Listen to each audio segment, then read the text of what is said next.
The set of guidelines is in no way meant to be insulting or rude. It is meant to be an insight into the psychology of what would commonly be labeled as an alternative graduate student, one that for various reasons finds academic articles almost completely unreadable. Message design principles for online university professors. Getting the message to busy 21st century graduate students without undue busy work. Pick up a peer-reviewed journal in just about any academic discipline, and what will you find?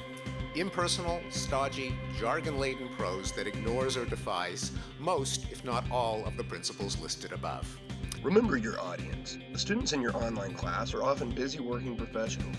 For a variety of reasons, they have decided that they want to better themselves through learning, but they often have very busy lives and perhaps can't or don't want to trudge through lengthy papers to do this learning. That the professor had to suffer through academies to find the meaningful information does not mean that the students want to or should.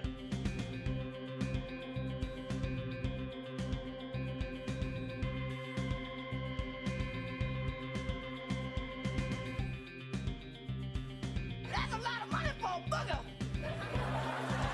I wouldn't pay that if I was you. Give them their money's worth. Your students have paid you money and may wish to have the information delivered in a manner that may require some more effort on the part of the educator. Information should be organized in a straightforward way rather than hidden in what could be called a treasure hunt. Checklists, study guides, graphic organizers, and the like may seem elementary, but if they help get the message to the student, then they are worth the educator's effort. Unless the program of study is learning to decipher difficult texts, or learning to encrypt your thoughts through dense writing, then a paying student's grade should not be dependent upon reading difficult academic papers or writing equally difficult material.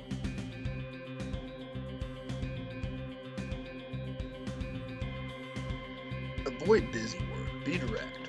Busy work could be defined as an activity that is done purely to expend time.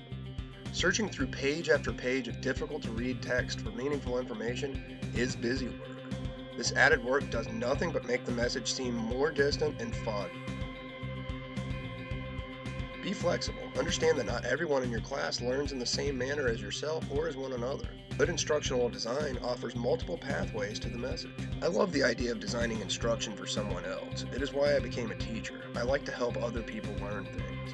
When I read about WVU's online instructional design master's program almost 2 years ago, it seemed like the perfect thing for me. I was and am very busy all the time with my job as a teacher and with my family. That being said, I wanted to take my career to new places, and I was interested in cutting-edge trends in education. So the online option of learning made perfect sense to me. I immediately imagined myself with the masters, getting a job at a preschool educational software company, and moving with my family to California or something. When can you start? My first semester I took 2 classes. I did pretty well in one class. It was easy for me to relate to my current job as a teacher, and the required readings were not overly dense. The other class I had great trouble in.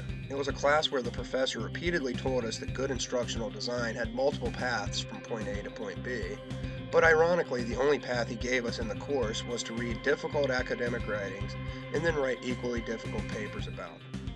I was constantly stressed about that class and kept telling myself that it was only one class and that surely a program that is instructing the instructional designers of the future would not limit itself to such a traditional mode of education.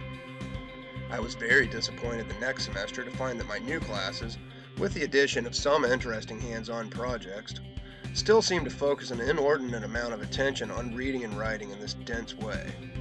Over the summer I took another class which did not include the reading aspect to as great an extent. There were more reading assignments on the syllabus, but they had been removed because of the shortened summer semester.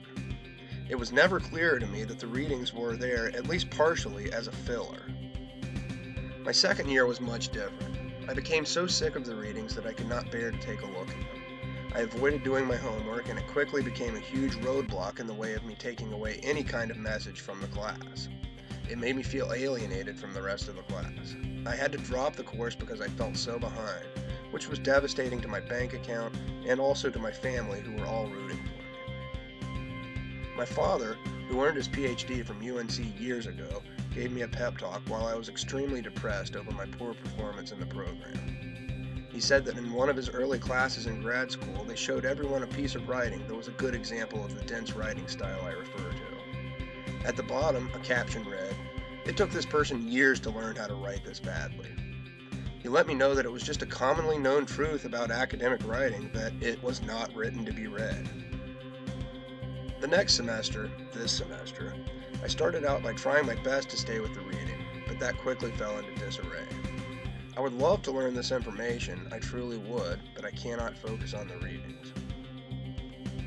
I realize that my statements may be a bit atypical for a graduate student, but I have a strong suspicion that many students have felt the same way. In my studies here, I have read many papers on high dropout rates in online university classes, and I am merely attempting through my honest candor to provide insight into what I believe may be a big part of the problem.